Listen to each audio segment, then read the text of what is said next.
کربلا کی دوپہر ایک لرزہ خیز اور دردناک منظر نگاہوں کے سامنے آ گیا ہے۔ صبح سے دوپہر تک خاندان نبوت کے تمام چشم چراغ ایک ایک کر کے شہید ہو گئے۔ سب نے دم رخصت دل پر ایک نئے داغ کا اضافہ کیا۔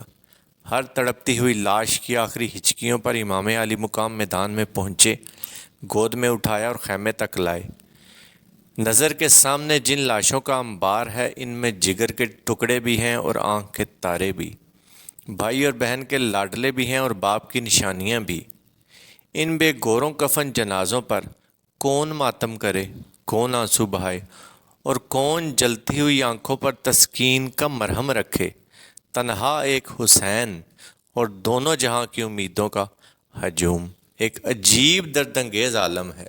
قدم قدم پر نئی قیامت کھڑی ہے، اور دوسری طرف حرم نبوت کی خواتین، رسول اللہ صلی اللہ علیہ وآلہ وسلم کی بیٹیاں، سوگوار مائیں اور آشفتہ حال بہنیں ہیں۔ ان میں وہ بھی ہیں جن کی گود خالی ہو چکی اور جن کی گود سے شیر خوار بچہ بھی چھین لیا گیا، اور جن کے بھائیوں، بھتیجوں اور بھانجوں کی بے گور و کفن لاشیں سامنے پڑی ہیں۔ روتے روتے آنکھوں کا چشمہ سوکھ گیا ہے۔ تنے نیم جاں میں اب تڑپنے کی سکت باقی نہیں رہی۔ عورت ذات کے دل کا آبگینہ یوں ہی بڑا نازک ہوتا ہے، اور آج اس پر پہاڑ ٹوٹ پڑے ہیں۔ سب کے سب جام شہادت نوش کر چکے، اب تنہا ایک ابن حیدر کی ذات باقی رہ گئی، جو قافلے کی آخری امیدگاہ ہے۔ اب وہ بھی رخت سفر باندھ رہے ہیں۔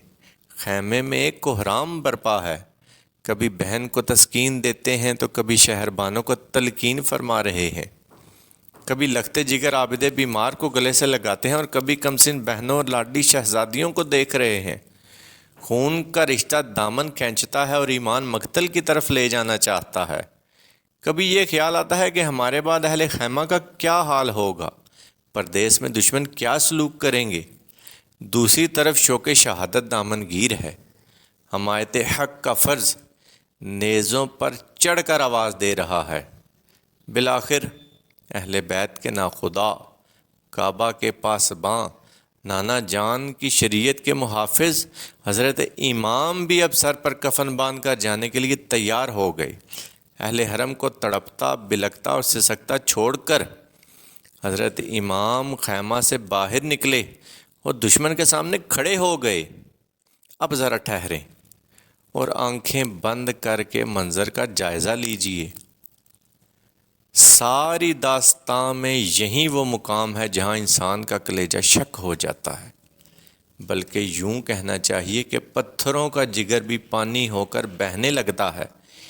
3 دن کا ایک بھوکا پیاسا مسافر تنے تنہا 22,000 تلواروں کے نرغے میں، اور دشمن کی خون ریز یلغار چاروں طرف سے بڑھتی ہوئی چلی آ رہی ہے۔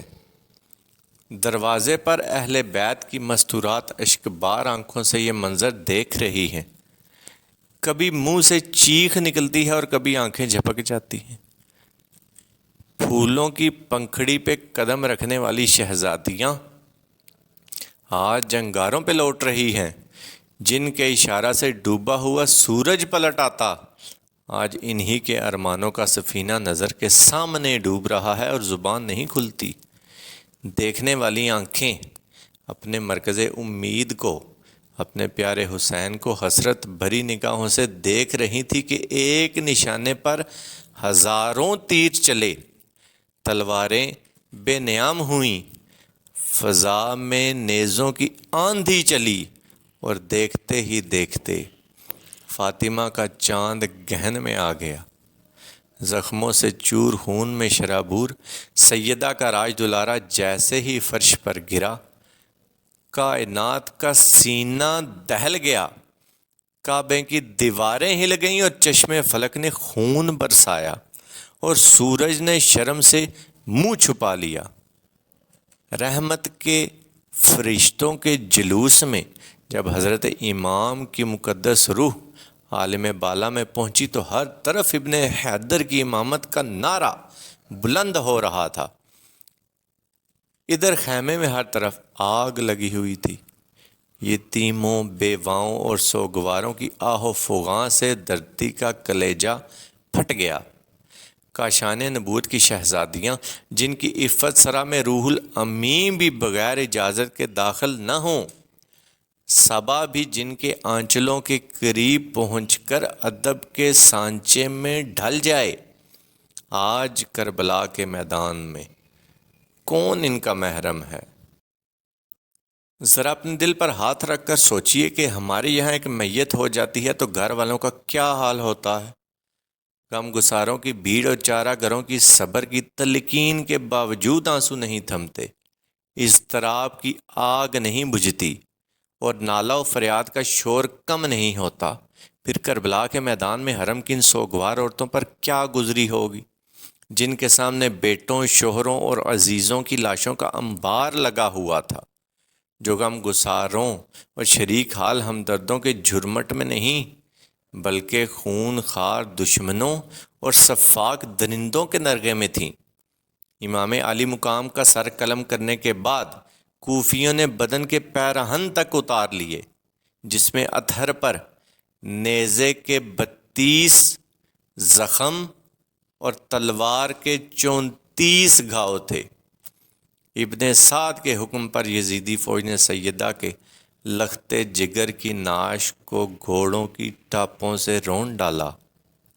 حضرت زینب و شہربانو خیمے سے یہ منظر دیکھ کر بلبلا اٹھیں اور چیخ مار کر زمین پر گر پڑیں۔ اس کے بعد شمر اور ابن سعد دندناتے ہوئے خیمے کی طرف بڑھے۔ بدبخت شمر نے اندر گھس کر سارا سامان لوٹ لیا۔ حضرت زینب بنت علی نے غیرت و اضطراب کی آگ میں سلگتے ہوئے کہا، شمر تیری آنکھیں پھوٹ جائیں تو رسول اللہ صلی اللہ علیہ وسلم کی بیٹیوں کو بے پردہ کرنا چاہتا ہے؟ کیا کلمہ پڑھانے کا احسان بھی تو بھول گیا سنگ دل ظالم؟ ناموس محمد کی بے حرمتی کر کے قہر خداوندی کو حرکت میں نہ لا۔ تجھے اتنا لحاظ بھی نہیں کہ ہم اسی رسول کی نواسیاں ہیں جس نے حاتم طائی کی قیدی لڑکی کو اپنی چادر دے دی تھی۔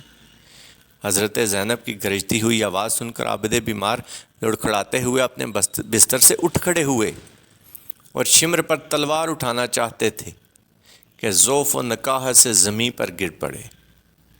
شمر نے یہ معلوم کرنے کے بعد کہ یہ تو امام حسین کی آخری نشانی ہے، اپنے سپاہیوں کو حکم دیا کہ اسے بھی قتل کر ڈالو تاکہ حسین کا نام و نشان اس دنیا سے مٹ جائے۔ لیکن ابن سعد نے اس رائے سے اتفاق نہ کیا اور یہ معاملہ یزید کے حکم پر منحصر رکھا۔ شام ہو چکی تھی اور یزیدی فوج کے سردار جشن فتح میں مشغول ہو گئے۔ ایک پہر رات گئے تک سرور و نشاط کی مجلس گرم رہی۔ ادھر خیمے والوں کی یہ شام غریباں سے کم نہیں تھی۔